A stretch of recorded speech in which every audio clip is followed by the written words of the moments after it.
Hi everyone, it's Dr. Cortez. Kumusta kayo? And we're going to continue today the discussion for feasibility study. Specifically, we are now in activity number 6. It's still part of marketing study. We started marketing study last session talking about the supply, the demand, the gap analysis. And today, pag-usapan naman natin yung mga costing. Costing of the products that you're going to sell. No? Pag manufacturing company ka kasi, yung product ay yung ibebenta, meron siyang costing for you to determine the selling price ng produkto. Pag sinabi nating costing, product costing, meron siyang tatlong component: the raw materials, the overhead, the direct labor na ginagamit. So important malaman natin yung breakdown for us to determine the selling price or SRP, suggested selling price ng product. So since we are still in the marketing study, pag ang binibenta mong product ay tangible, sabihin it has a physical characteristic.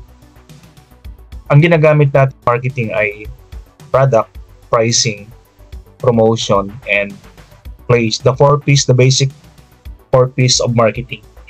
Whereas if you're going to sell a service, to provide service, yung 4 na P's natin nagiging 7. Dadagdagan siya ng process, physical evidence, tapos people. So nagiging 7 yung ating 7 P's pag service. Pero dito, since majority of you are going to manufacture products, so it is essential for you to know the breakdown ng mga costing. Okay, sa ating next na to be written. So, once again, if we have activity, ng mga dinadagdag nating activity, these are to be added doon sa inyong mga naunang activity. So, idudugtong nyo lang itong mga to. So, don't maintain one file for one activity. Continuous tayo. Kumbaga, isang file lang mini-maintain mo starting from activity number 1 hanggang dito sa mga succeeding activities natin. Kasi, pag meron tayong 15 activities, hindi lang pwedeng 15 files ang meron ka. So, continuous, dugtong mo lang yung activity na ginagawa.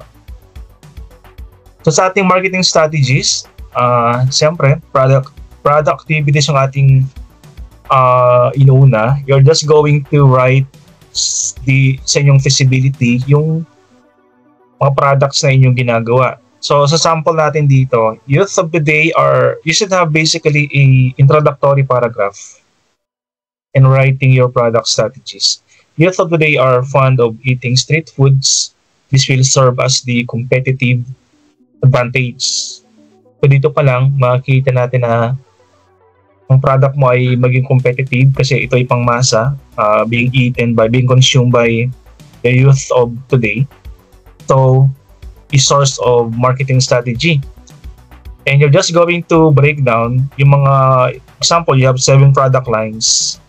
To break na mo sa dito, then gaano karami ang iyong ipoproduce based on percentage wise, no? I-break down mo siya. Example, sa sample natin dito ang Kalye 8, yung kanyang mga product line is composed of the following: balut, Adidas, chicken skin, fishball, isaw, calamari, kwek-kwek.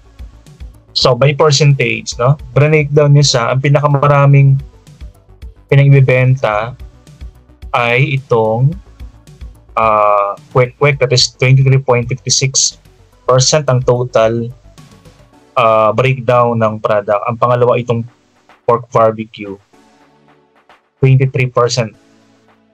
At ang pinakakonte ay itong Adidas. Yes, it is Adidas. Close to 4% lang in total, no? Kapag wala ka naman masyadong mga product line, so isang ano lang, wala kang breakdown na ganito. Pero pag merong ka example, pag dalawa, is it 70-30? Pag tatlo, is it 30-30-35? So, you determine if saan ang product mo na pinakamarami. Kung marami kang product lines. And they will basic yung discussion about how are they going to prepare the product. Ito naman ay hindi mo naman manufacture kasi lulutuin nila dito. Now, if you're going to manufacture yung product mo, so i-discuss mo siya dito. Isang product lang Calle 8, they will be preparing the food through cooking. Kung lagay nila dito. And just read this one, then you pattern your product strategies dito sa box na yan. And next, we're now going to know the costing. Kasi you're going to provide product that you're going to sell the product, but you should set first the selling price, the SRP. Now, basic to, no? Sa ating mga businessmen, if you are having a business, ang basic pricing strategy natin ay yung cost-based pricing. You determine the cost, then put any markup, then the result will be your SRP or suggested selling price, retail price by the way. Now, ang basic natin, ang cost ng isang produkto, as I said earlier, no, ay merong sang raw materials, the direct labor, and the factory overhead. Sometimes we call this as labor lang or overhead. Meron naman tinatawag to na direct labor. May tumatawag naman na factory overhead. But for simplicity, you can just call that as overhead or labor or raw materials or direct materials. Yan. Sometimes we call this direct materials. Right? Direct materials. Yan. Okay? Or simply raw materials. So, pareho lang naman. Okay, so for clarity, yung kulay red is raw materials. Then this one is colored dark blue. Right? And yung factory overhead is colored dark green. Para yung mga amount natin mamaya, ma-distinguish natin kung saan yung raw material, saan yung labor, saan yung factory overhead. Okay, sample. Ang negosyo natin ay basic lang. Yung pambahay, yung normal na pwede yung gawin. Kasi who knows, after graduation, naisipan mo mag-barbecue. So, sa tapat ng bahay mo. So, yun yung ating sample business. Very simple. Barbecue. Common nakikita natin sa mga street. And also in connection with sample natin Calle 8, street food din ang barbecue. By the way, barbecue is one of the products dito sa ating sample na Calle 8. We know that barbecue ay mayroong materials ginagamit, the condiments, the ingredients. Meron ding labor na ginagamit, siyempre yung nagluluto ng barbecue. At meron ding overhead na ginagamit. So yung ating composition ng cost ng ating barbecue. Raw materials, red. Material, so simplihan natin, kunwari, ang ginagamit mo lang na materialis ay yung meat. Yung barbecue, common naman, di ba? Kasi nga barbecue. Kasi meron talagang meat, it's either pork barbecue or chicken barbecue. Pero bang beef barbecue? Dapat yata Yun ang mga basic materials. May meat, yung stick is also common, di ba? Kasi barbecue, nakatusok talaga yun At yung marinating, assuming na itong tatlong to, pag may naisip ko isama nyo na rin dito. Assuming na itong tatlo ang basic raw material. So, lagyan natin siya ng amount. Ang next component ng cost ay yung labor or the direct labor. Sample no, ang ating direct labor yung nagtitinda, nagpapaypay no, ng barbecue, kuya, si ate. Ang kanyang bayad ay 300 pesos per day. Hindi naman talaga buong araw ang barbecue, ba? Normally, bandang hapon nga lang sila nagluluto no? Or kalahating araw lang or gabi, hindi talaga whole day. So 300 hypothetical amount, hypothetical wage. 300 pesos lang. Kung gusto palitan, di sample natin, basta alam nyo gawin, ipalitan nyo. 300 pesos per day. Now, ang nagagawa niyang barbecue bawat isang araw ay 200 barbecue. Okay? Yan ang labor natin. Yan ang bayad sa labor. Then, meron tayong overhead. So, pag sinabing overhead, sa inyong mga products, lahat ng gastos sa isang product. Okay? Kaya hindi kasama sa raw materials, kaya hindi kasama sa labor, ay to be treated as your factory overhead. Or yung overhead mo. Sama mo dyan. Basta part ng product siya. Ang sample natin dito ay yung uling. Siyempre hindi pwedeng matuloy yung barbecue pag walang uling kang ginagasto. So, gagastos ka para sa uling. Gagastos ka para sa kuryente. At may kuryente, siyempre may ilaw, di ba? Gabi ka nagtitinda. At may mga barbecue rin na gumagamit ng kuryente. Yung mga medyo moderno na barbecue stand, hindi na paypay ginagamit Meron na sila yung parang electric fan na maliit. Na yun ang ginagamit nila. So, kakapagod naman talaga magpaypay, no? So, yung electric fan na medyo maliit. So, meron silang cups na ginagamit. Siyempre, yung cups na sausawan, lalagyan ng suka. Diba? At meron silang cups na ginagamit at yung brush, yung pang-brush ng sauce, pang-marinade, di ba? Habang nakasalang, minamarinade nila. So, meron sang gamit yung maliit na brush. And lastly, baka makalimutan yung isama, yung grill, yung ihawan. Okay? Kasi minsan, nagbebenta ka ng barbecue, hindi mo sinasama yung gas sa ihawan So, akala mo minsan, napakalaki ng kita mo, kasi ang gas mo kunti lang. Yung pala, hindi mo naisama yung costing nung ihawan, yung grills. The grills should be depreciated. Alright? Kasama sa yan? Kasama yan sa overhead. Mamaya pakita natin kung paano natin i-break down yung cost ng grill. Kasi pag yung ihawan ay binili mo ng 1,000, hindi man buong 1,000 ang sasama mo sa costing I-depreciate mo siya. Kumbaga, i-allocate mo yung kanyang costing dun sa lifetime nung ihawan. Mamaya pakita natin paano natin i-break down. Ibig sabihin, sa factory overhead, kasama dyan sa costing yung mga equipment na gagamitin nyo. Basta connected sa paggawa ng product. Example, yung stove, o kasama sa overhead. Yung grills, kasama sa overhead yan. Okay?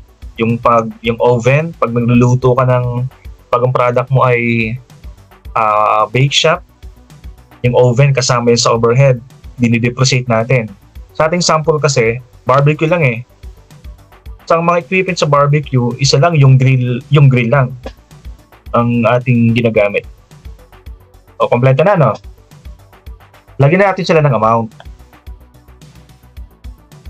Basta bawat kulay, lalagyan natin sila ng amount. Yung kulay red, lagyan natin ng amount. Yung kulay blue, lagyan natin ng amount. Yung green, lagyan natin ng amount. Okay, naman sa kulay pula. Ano yung kulay pula? Raw materials, RM. Okay, magkano yung meat? Ayan. Bumili ka sa palengke ng meat. Okay? So, magkano pagkakabili mo ng meat? 600.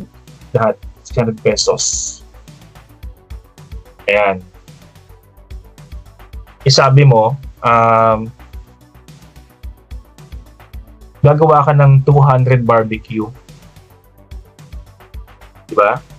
Yung 600 pesos na cost ng meat, i-divide mo siya sa 200 barbecue. 600 divided by 200. Lumabas 3 pesos. Okay? O palitan natin. Kunwari ano to? 400 siya. 400, magkano ang kilo ng baboy? 400 pesos na lang. 400 pesos ang kilo ng baboy. 400 kilo ng baboy. Okay? I-divide mo sa dun sa 200 peraso ng barbecue. Kasi 200 peraso ang iyong gagawin. So magkano ang presyo ng bawat raw materials na meat? So 400 divided by 200. So isang steak, ang gastos mo sa meat ay 2 pesos. 400 divided by 200 barbecue, 2 pesos. Yan ang raw materials. Meat. Meat pa lang ha, meat pa lang. Kasi meron tayong steak na gagamitin. Okay? Yung meat natin, magkano? 2 pesos. Nilagay natin dito 2 pesos. Okay? Yung next, yung steak na ginagamit. Sabihin natin 50 centimos ang isang stick. So 50 cents.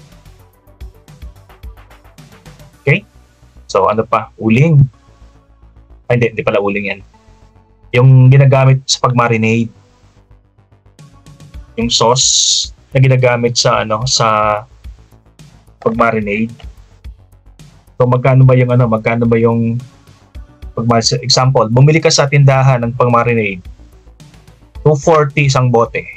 240 isang bote.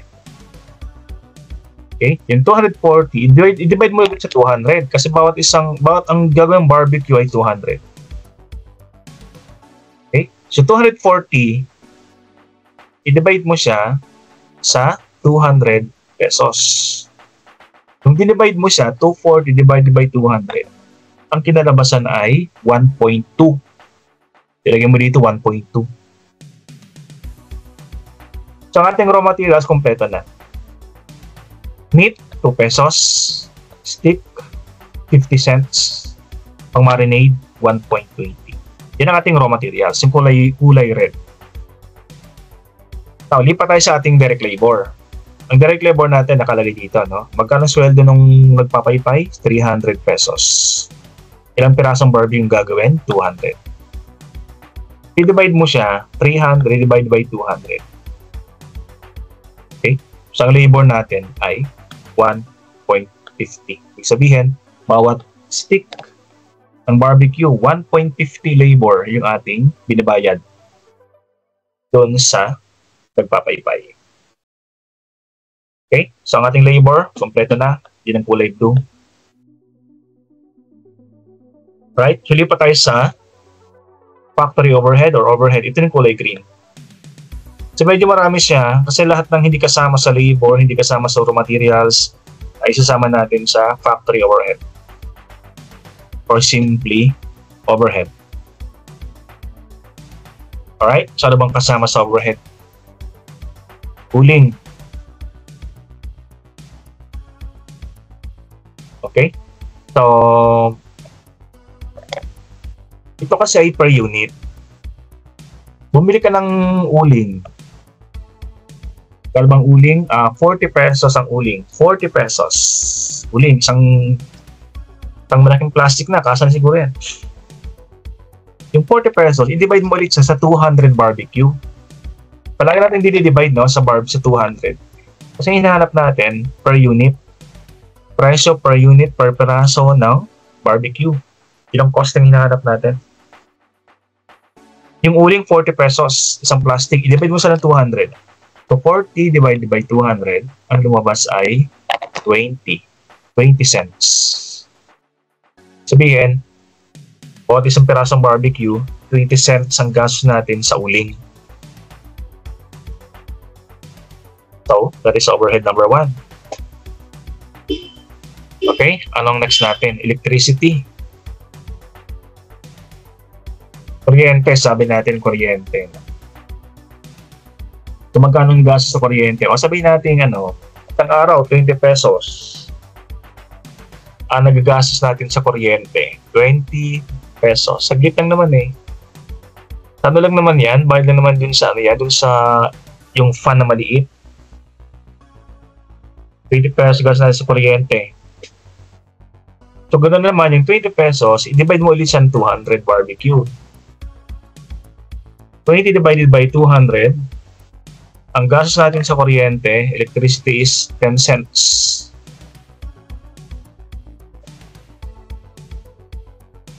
Ayan. Nakasunod ba? Hindi pa kayo? Pag dyan pa kayo, pwede bang pa-click muna ng subscribe button para dagdag akong subscriber. Salamat. Okay, nasa electricity tayo ng overhead. 10 cents. Ang next natin ay yung cups. Yung mga cups na ginagamit. Kasi may mga taong bibiling barbecue tapos gustong ilagay sa cups. Bumili po na sa palengke, bumili ka ng cup, 60 pesos lahat. 60 pesos. So, ganun pa rin. Yung 60 pesos worth of cups, i-divide mo ulit ng 200 pesos. Ang 200 barbecue, ang kalalabasan ay 30 cents.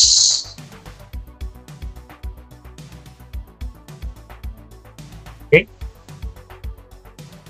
So, nakompleto natin ang overhead, no? Next, na overhead natin yung brush. Yung pang brush. Kano ba yung brush? Although hindi ka masyadong kabisado kung magkano yung brush. Bumili ka ng brush 80 pesos. Tapos, i-divide mo ulit siya ng 200 piraso ng barbecue. Okay? Ba?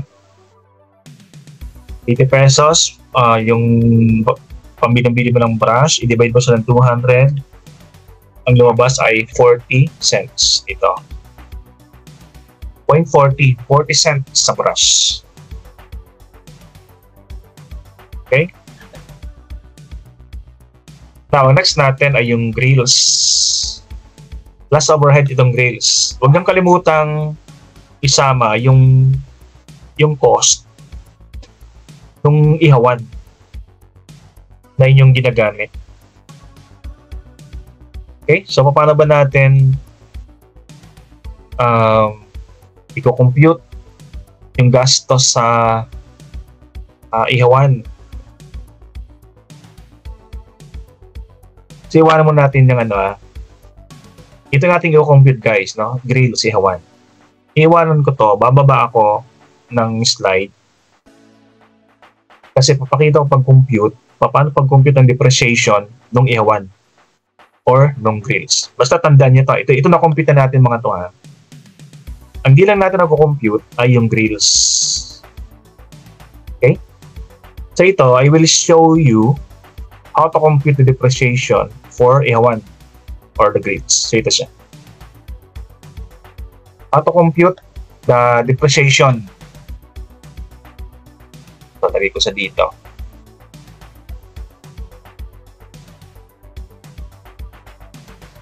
Yan.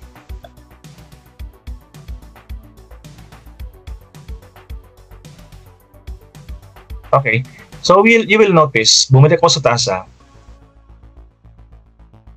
Ito yung kinocompute natin para di kayo maligaw. Ito yung na-compute natin. Ang di pa natin na-compute ay yung grills. Okay? Pero sabay sa computation natin, yung cost ng grills is 0.02. Yan depreciation ng grills, 0.02. Itong mga to na ipakita na natin paano pag-compute. Diba? Itong grills ang hindi na lang. Pero sa computation natin, ang lumabas sa grills ihawan ay 0.02. Ang tanong nyo, paano lumabas ng 0.02? Paano natin kinompute? Kaya meron dyang asterisk. Okay? I'm going to show you how did I compute the 0.02.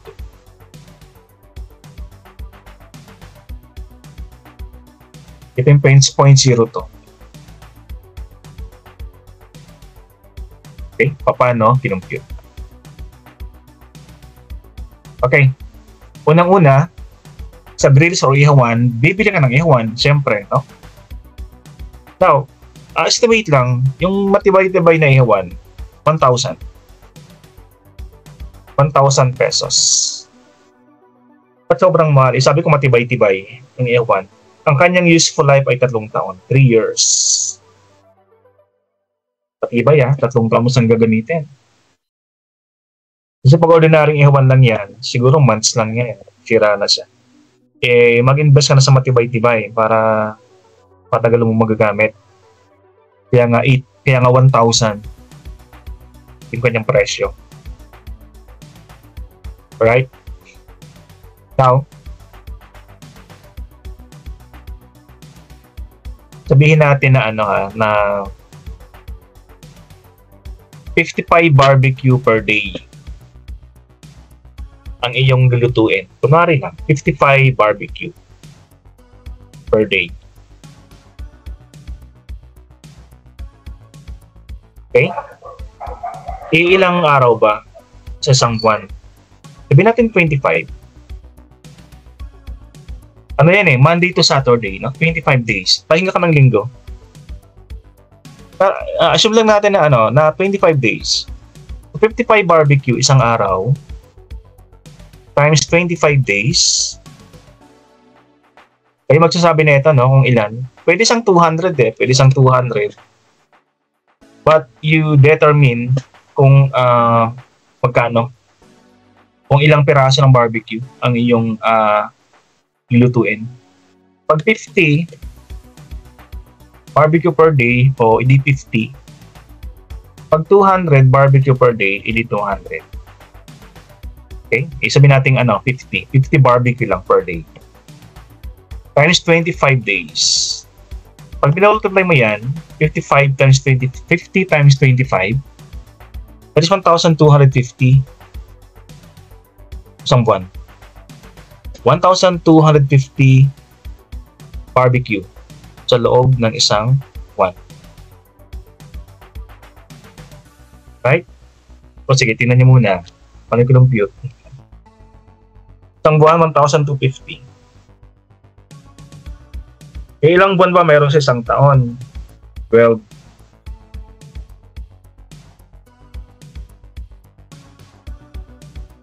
12 days.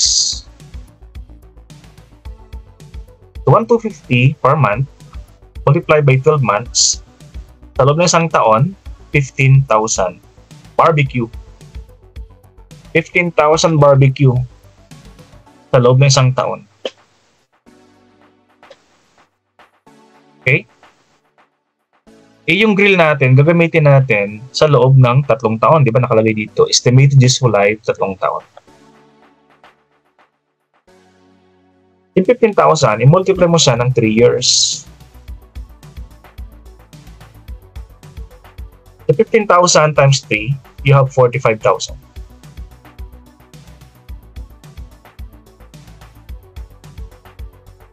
Sabihin, sa buong lifetime ng grill, ihawan, 45,000 barbecue ang iyong mabiluto.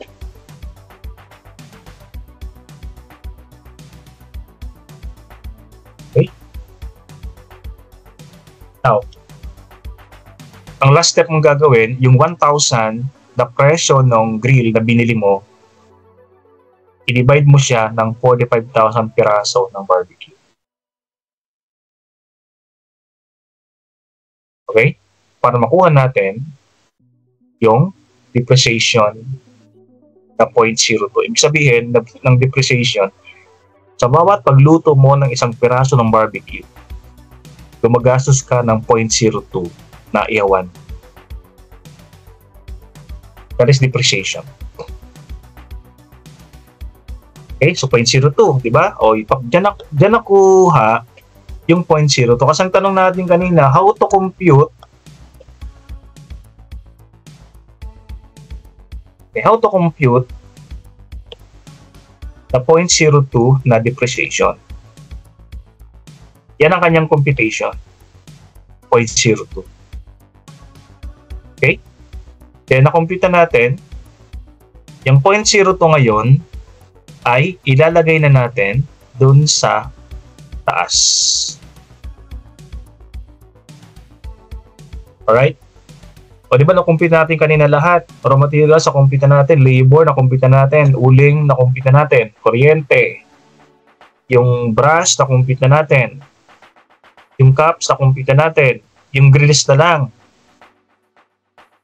So ito ang computation ng grills, 0.02. Ilagay mo na dyan, 0.02. So kompleto na, no? Raw materials kompleto na, labor kompleto na, overhead kompleto na. So, kompleto na yung ating costing. So, you are now going to add ang raw materials, 2 pesos plus 50 cents plus 1.20. Ang raw materials natin cost ay 3.70 pesos. Tama? Yan po ba kayo? Okay. Yung labor natin, 150.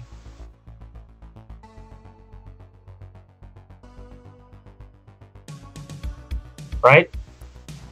Then yung ating overhead, 2 cents plus 10 cents plus 30 plus 40 plus 0.02. Pag inad mo yan, that is 1.02. So overhead is 1.02.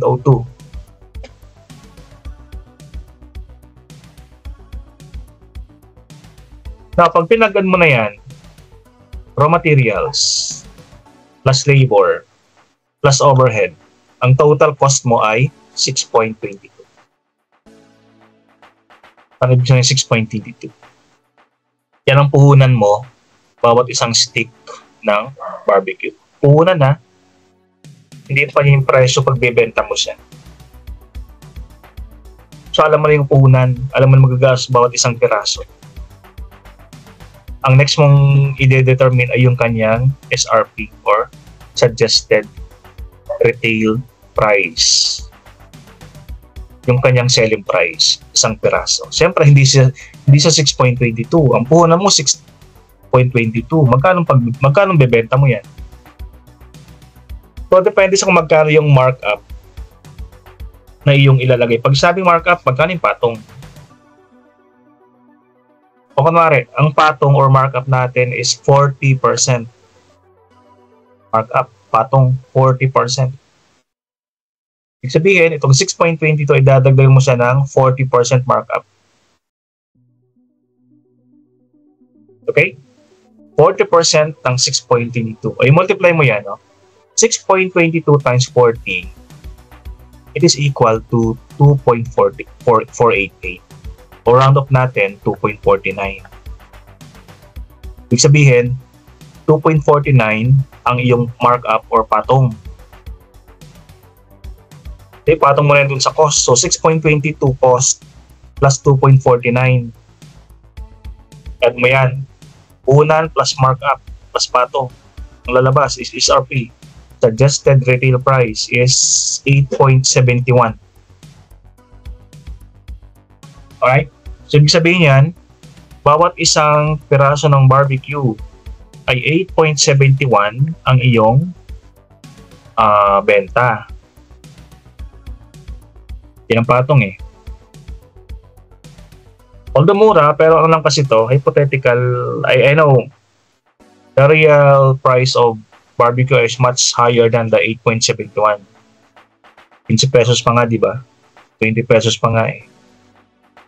Kaya kung gusto mong doblehin yung cost mo, 6.22, doblehin mo yan, maging 13 something, 13 pesos or 12.50 isang barbecue. So, ganun pag ano, siyempre hindi ko pwedeng gawa ng example lahat ng mga products nyo, but the idea is here, magkanong raw materials, labor, tapos overhead.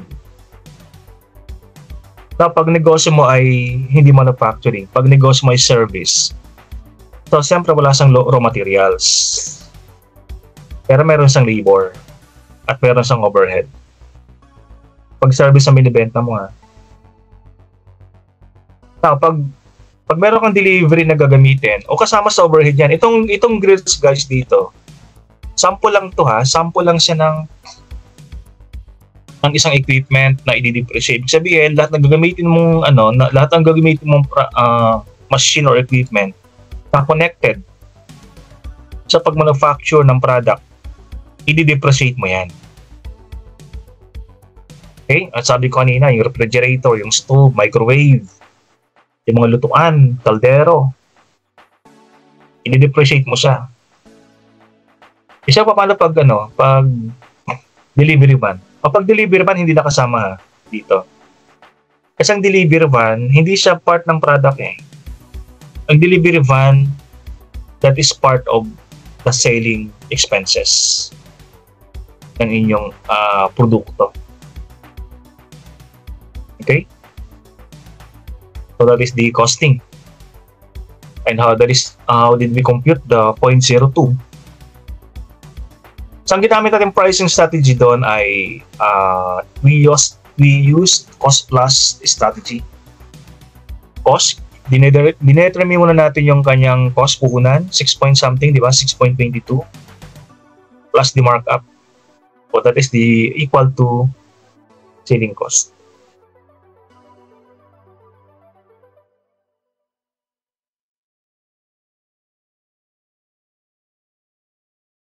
Okay. So ito pa, sample pa to.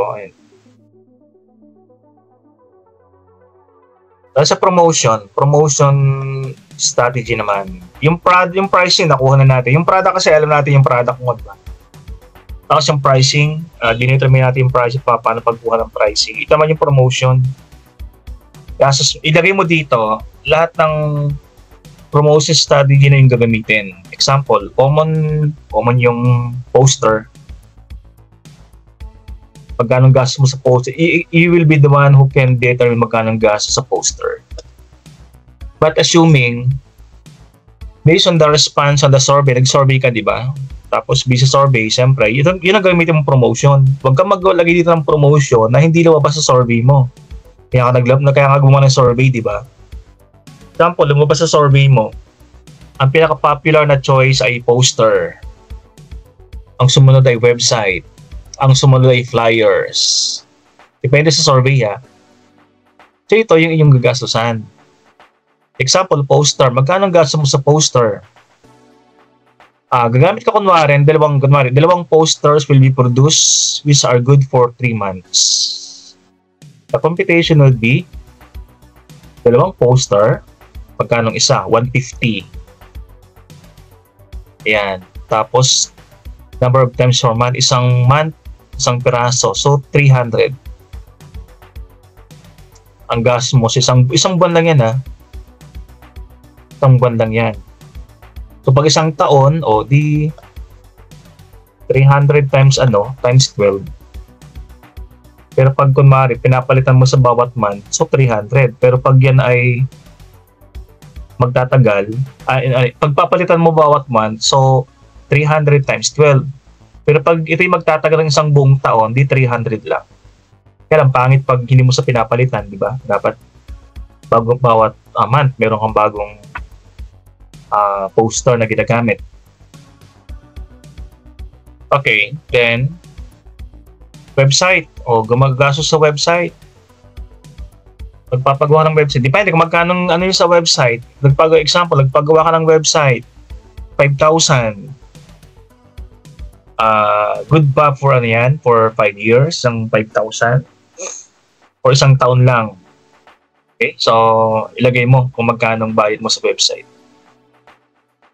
Pag TikTok naman ang ginagamit, di ba TikTok ginagamit naman natin or Facebook ads. Siyempre pag TikTok ang ginagamit mong advertising, may bayad yan Ang pinakamababa, I know, in 2 days 50 pesos. Nasubukan ko na 2 days na advertising sa TikTok, 50. Depende kung ilang audience ang gusto mong matarget. Example, you want to target 1,500 audience isang araw. 50 pesos yan is 2 araw So tingnan mo yung TikTok. Kung magpo-promo ka sa TikTok tingnan mo kung magkano ang gastos sa TikTok para ma-promote yung product. Ito naman flyers. 200 peraso ng flyers. Tapos ang isang piraso ng flyer na pag pinaprint ay 8 pesos. Tapos isang buwan, 8 beses ka magpapaprint. So 200 times 8, 8 pesos times 8 times isang buwan, 12,800. Isang buwan. Kasi mamaya, pag gagawa ka ng mga report, per month yung pag-compute ng mga expenses per month.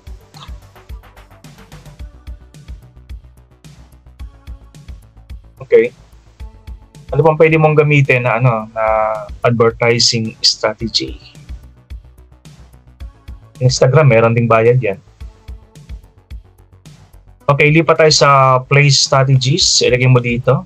Just pattern your writings dito. Calle 8 will be located in the lower ground of SM Bicutan. SM Bicutan is considered to be strategy. So you will just discuss here yung surroundings ng iyong barangay, ng iyong street, kung ano mga malapit establishment doon sa iyong barangay, malapit ba sa school, sa barangay hall, malapit ba sa park, malapit sa palengke. So ilagay mo dyan sa place strategy. Okay, now, ito yung sa mga ano lang sa mga product lang na tangible. Siyempre, pag ang product mo is service, dadagdagan mo to ng people, process, tapos physical evidence. Kasi ito, na diniscuss natin, ito ay para lang sa product na tangible, may physical product, yung pricing niya, pricing strategy, di ba? Yung promotion, tapos yung place. Ito ay para lang sa product na physical.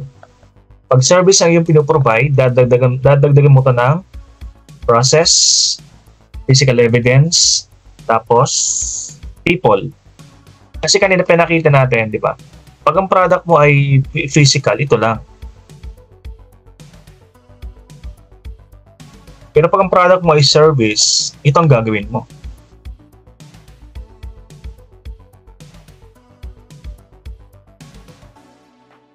Right?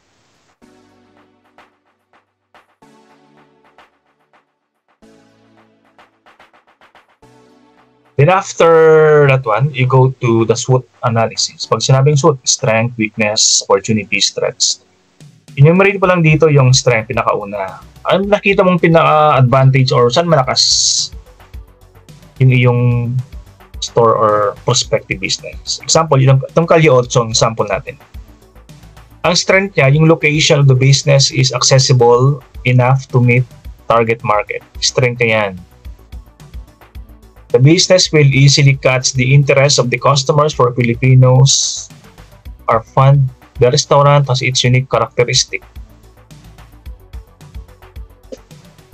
Para magkakasagot na kung ano mga strength, no? Siyempre, ang kanyang opposite, kunti lang ang weakness, mas maraming strength kaysa weakness. Ang kanyang weakness ng Calle 8, the perception of some that's, ito, kitang-kita natin. Ang weakness ng street food, parang madumi pa rin siya, unhealthy, hindi siya hygienic. Yan ang kanyang strength, kaya iba hindi bumibili. Weakness is maintenance of special features of the store is quite costly. Gastos, no? And you write the opportunities. Opportunities, mas marami siya. Di ba magkalaban to? Opportunities versus threat. So, mas maraming opportunities. Street food are not normally presented in a typical resto. So, bakit tinayo nila yung Calle 8? Kasi they see the opportunity na wala pa masyadong street food na nilalagay sa mall. So, parang isa sila sa pinakauna na maglalagay ng street food sa mall. Kaya they can see the opportunity. Opportunity, the business would be the first restaurant that caters street foods in the location. Ano naman yung kanyang threats? Ang threat niya, may kalaban na kasi. Doon sa loob ng ESA, may mga kalaban na siya doon Yung mga threat na pwedeng mangyari. Isa pa ang threat, yung business is new in the market. Siyempre, pag bago pa lang yung concept ng isang street food na nasa restaurant, bago pa lang siya, di mo pa proven, no? So, yung kanya nakitang threats. Ayan, so yun ating activity number 6. We submitted to September 14 ngayon. 14, 15, 16, 17, 18, 19. O, September 19 lagay natin. September 19. To be submitted on September 19. Okay, so hanggang dyan lang guys, no? Hoping that you have learned something sa ating discussion today about costing. And so hanggang dito lang muna ang ating discussion. We will continue this one and hoping that you will be still around sa mga susunod nating video recording. And for the meantime, this has been Dr. Cortez.